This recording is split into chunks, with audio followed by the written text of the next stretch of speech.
স্বাগত দেশ সংবাদে আপনাদের সঙ্গে আছি আমি মিতা মৌসুমী। চলে যাচ্ছি বিস্তারিত সংবাদে। গাজীপুরে কাভার্ড ভ্যান এবং সিএনজির মুখোমুখি সংঘর্ষে একই পরিবারের ৩ জন সহ অন্তত 4 জন নিহত হয়েছেন। দুপুরে কালিয়াকৈরের বড়চালা এলাকায় এই দুর্ঘটনা ঘটে। এ সময় কাভার্ড ভ্যানের ধাক্কায় দুমড়ে যায় সিএনজিটি। ঘটনাস্থলেই মৃত্যু হয় একই পরিবারের 3 জনের। এ সময় অপর যাত্রীকে উদ্ধার করে স্থানীয় একটি হাসপাতালে নিয়ে গেলে কর্তব্যরত চিকিৎসক তাকে মৃত ঘোষণা করেন। নিহত 4 জনই সিএনজির যাত্রী। বৃষ্টির কারণে সড়ক পিচ্ছিল থাকায় দুর্ঘটনাটি ঘটেছে বলে জানান প্রত্যক্ষদর্শীরা। কালিয়াকৈর থানার ভারপ্রাপ্ত কর্মকর্তা মোহাম্মদ আব্দুল মান্নান জানান, ঘটনার পরে কাভার্ড ভ্যানের চালক এবং হেলপার পালিয়ে গেছে। চট্টগ্রামে একটি প্রতিষ্ঠানে সন্ত্রাসী হামলা চালিয়ে জিম্মি রেখে নির্যাতন এবং চাঁদা দাবির অভিযোগে সংবাদ সম্মেলন করেছে ভুক্তভোগী নূর মোহাম্মদ শাহেদ চৌধুরী। মেট্রোপলিটন সাংবাদিক ইউনিয়নে আয়োজিত সংবাদ সম্মেলনে লিখিত বক্তব্যে শাহেদ চৌধুরী অভিযোগ করেন, সন্ত্রাসীরা তাকে জিম্মি করে নির্যাতন করে 50 লাখ টাকা চাঁদা দাবি করে। একই সাথে তার দেয়া চাঁদাবাজির মামলাকে ভিন্ন খাতে নেয়ার জন্য আসামিরা উল্টো তার বিরুদ্ধে মানববন্ধন করে। এ বিষয়ে তিনি প্রশাসনের সহযোগিতা কামনা করেছেন।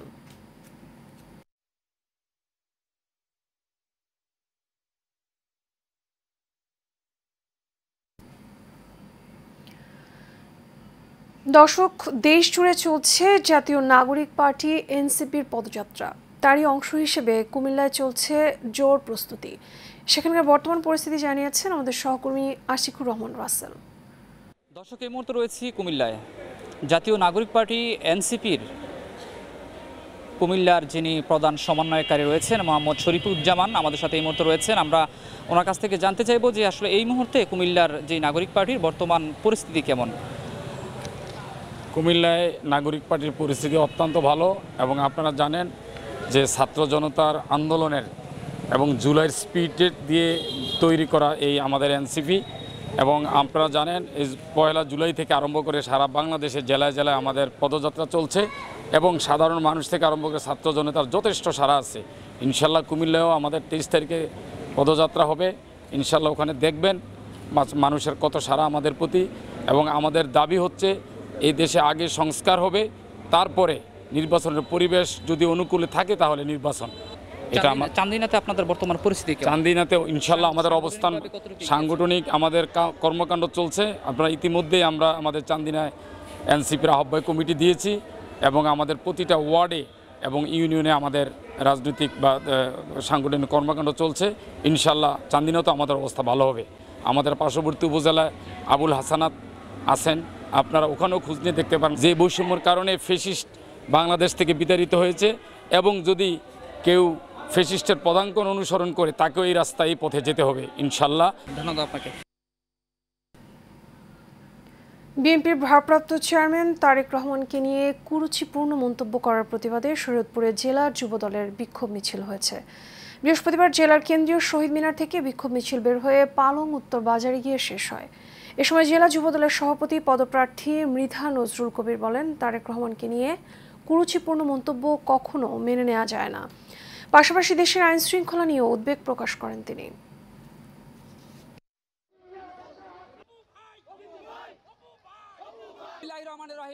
বাংলাদেশ জাতীয়তাবাদী দল বিএনপির ভারপ্রাপ্ত চেয়ারম্যান জনাব তারেক রহমানের নেতৃত্বে আমরা যখন বাংলাদেশের গণতন্ত্র আইনের গাজীপুরে চাঁদাবাজির অভিযোগে বিএনপি নেতা ইসলাম উদ্দিনের গ্রেপ্তার এবং দল থেকে বহিষ্কারের দাবিতে মানববন্ধন করেছে এলাকাবাসী। দুপুরে গাজীপুরে ঢাকা ময়মনসিংহ মহাসড়ক এই মানববন্ধন হয়। মানববন্ধনে ভুক্তভোগী এবং এলাকাবাসী জানান, স্থানীয় একটি অটোরিকশা স্ট্যান্ডে চাঁদা আদায় এবং হামলার ঘটনায় বিএনপি নেতা ইসলাম উদ্দিন সহ 5 জনের বিরুদ্ধে মামলা হয়, তবে এখনও গ্রেফতার হয়নি অভিযুক্ত ইসলাম উদ্দিন। এ ব্যাপারে প্রশাসনের নীরব ভূমিকায় ক্ষোভ প্রকাশ করে দোষীদের দ্রুত আইনের আওতায় আনার দাবি জানান তারা।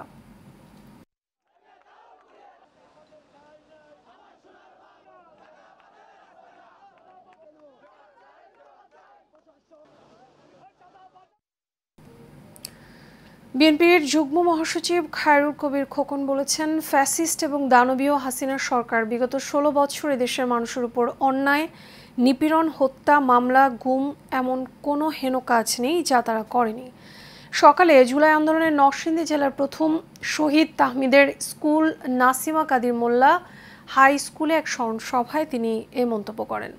এ সময় জেলা বিএনপি সাধারণ সম্পাদক এলাহি সহ জেলা বিএনপি এবং সহযোগী সংগঠনের নেতৃবৃন্দ উপস্থিত ছিলেন। এর আগে সকালে নরসিংদীর চিনিশপুরে শহীদ তাহমিদের কবরে শ্রদ্ধা নিবেদন করেন বিএনপির যুগ্ম মহাসচিব খায়রুল কবির খোকন সহ জেলা বিএনপির নেতৃবৃন্দ।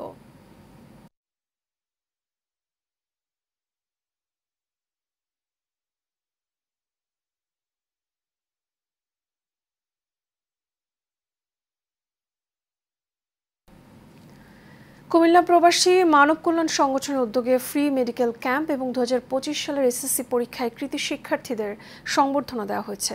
কুমিল্লার আদর্শ সদর উপজেলার বিএ মুসলিম বহুমুখী উচ্চ বিদ্যালয়ে বৃহস্পতিবার এই অনুষ্ঠান হয়। অনুষ্ঠানটি উদ্বোধন করেন বিএ মুসলিম বহুমুখী উচ্চ বিদ্যালয়ের সভাপতি মোহাম্মদ রেজাউল কাইয়ুম।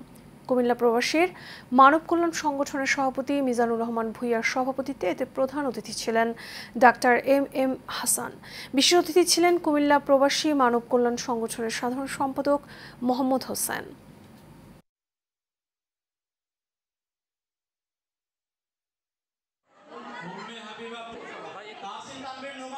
বিএনপির ভারপ্রাপ্ত চেয়ারম্যান তারেক রহমানের বিরুদ্ধে মিথ্যা অপপ্রচারের প্রতিবাদে নোয়াখালীর জেলা যুবদলের বিক্ষোভ মিছিল হয়েছে।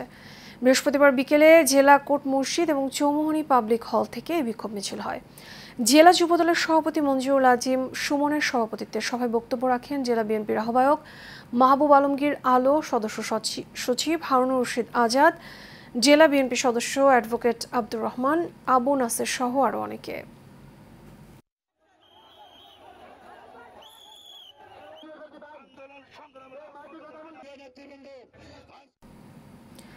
কুমিল্লার চান্দিনা উপজেলা বিএনপির ভারপ্রাপ্ত চেয়ারম্যান তারেক রহমানকে নিয়ে কুরুচিপূর্ণ বক্তব্যের প্রতিবাদে বিক্ষোভ মিছিল এবং প্রতিবাদ সভা হয়েছে। বিএনপি সভাপতি অ্যাডভোকেট আতিকুল আলম শাওনের নেতৃত্বে বৃহস্পতিবার বিকেলে চান্দিনার সরকারি মডেল পাইলট উচ্চ বিদ্যালয়ের মাঠ থেকে বিক্ষোভ মিছিল শুরু হয়। এ সময় চান্দিনা উপজেলা বিএনপির সভাপতি এবং কুমিল্লার 7 আসন থেকে মনোনয়ন প্রত্যাশী অ্যাডভোকেট আতিকুল আলম শাওন বলেন, বিএনপির ভারপ্রাপ্ত চেয়ারম্যান দেশ এবং নায়ক তারেক রহমানকে নিয়ে যারা কুরুচিপূর্ণ বক্তব্য দিয়েছেন তারা খুব দ্রুত ক্ষমা চেয়ে নিন, না হলে বিএনপি কঠোরভাবে দমন করবে।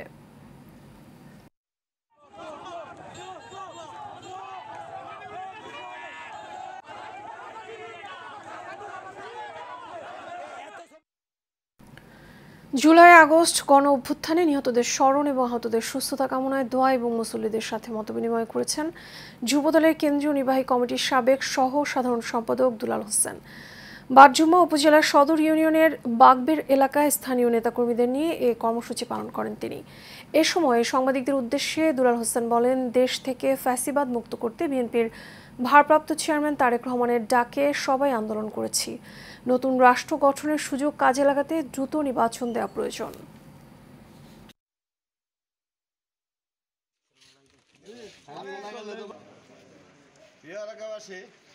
আমি কিন্তু আপনাদের পাশের গ্রামের মানুষ, হারারবাড়ি। ব্রাহ্মণবাড়িয়া জেলা বাঞ্ছারামপুর উপজেলার কদমতলী গ্রামের শাহ সুফি হযরত দয়াল মতিউর রহমান কান্দু শাহের দরবার সংস্কারের দাবি জানিয়েছেন ভক্ত এবং এলাকাবাসী। দয়াল কান্দু শাহ মাজারের খাদেম পরিষদের এক সদস্য জানান, প্রতি বছর মাজারে মোটা অঙ্কের টাকা জমা হলেও ভবন নির্মাণের কোনো উদ্যোগ নেওয়া হয়নি। দ্রুত দয়াল কান্দু শাহের দরবারে মাজারের পাশে পাকা ঘর নির্মাণের দাবি জানান তিনি।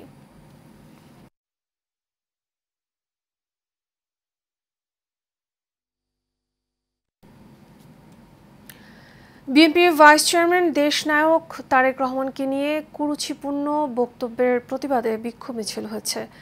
ঢাকা চট্টগ্রাম মহাসড়কের কুমিল্লার চান্দিনা পালুকি সিনেমা হল থেকে চান্দিনা বাগুর বাসস্ট্যান্ড পর্যন্ত এই বিক্ষোভ মিছিল করেছেন স্থানীয় বিএনপি এবং এর অঙ্গ সংগঠনের নেতাকর্মীরা।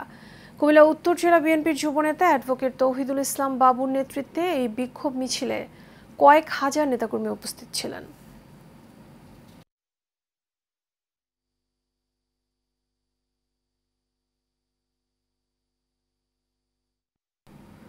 হাসপাতালের বিছানায় বাঁচার আকুতি নিয়ে পড়েছিল ছোট্ট জয়ন্তবাবু। অসহায় দরিদ্র বাবা মায়ের চোখে ছিল হতাশার ছাপ। হয়তো টাকার অভাবে হবে না ছোট্ট জয়ন্তর সুচিকিৎসা। এমন একটি হৃদয়স্পর্শী ঘটনা ফেসবুকে ছড়িয়ে পড়লে সহযোগিতার হাত বাড়িয়ে দেয় বাংলাদেশ হরিজন মানবাধিকার ফাউন্ডেশন নামক একটি স্বেচ্ছাসেবী সংগঠন। বাংলাদেশ হরিজন মানবাধিকার ফাউন্ডেশন বরাবরই অসহায় দরিদ্র মানুষের জন্য কাজ করে বলে জানিয়েছেন সংগঠনের চেয়ারম্যান সুদর্শন কুমার বাসফোর তিথিল। জয়ন্তবাবু ঝিনাইদহ জেলার শৈলকুপা উপজেলার শেখপাড়া গ্রামের জয়কুমারের ছেলে। সে দীর্ঘদিন হার্টে ছিদ্র নিয়ে ঢাকা ইবনে সিনা হাসপাতালে ভর্তি ছিল। টাকার অভাবে তার বাবা মা অপারেশন করাতে পারছিলেন না। তবে এই সংগঠনের সহযোগিতায় বৃহস্পতিবার বিকেলে জয়ন্তর অস্ত্রোপচার সফলভাবে সম্পন্ন হয়। বাবু চিকিৎসার ব্যয়ভার বহন করার মতো উনার পিতা এবং উনার মাতার ছিল না। তো বাবুর চিকিৎসার জন্য আমরা তার বাবা মার হাতে 40,000 টাকা অনুদান আমরা আর্থিক সহায়তা করতেছি। এশিয়ান দেশ সংবাদ এই পর্যন্ত। আমাদের পরবর্তী সংবাদ দেখার আমন্ত্রণ রইল। এতক্ষণ সাথে থাকার জন্য ধন্যবাদ সবাইকে।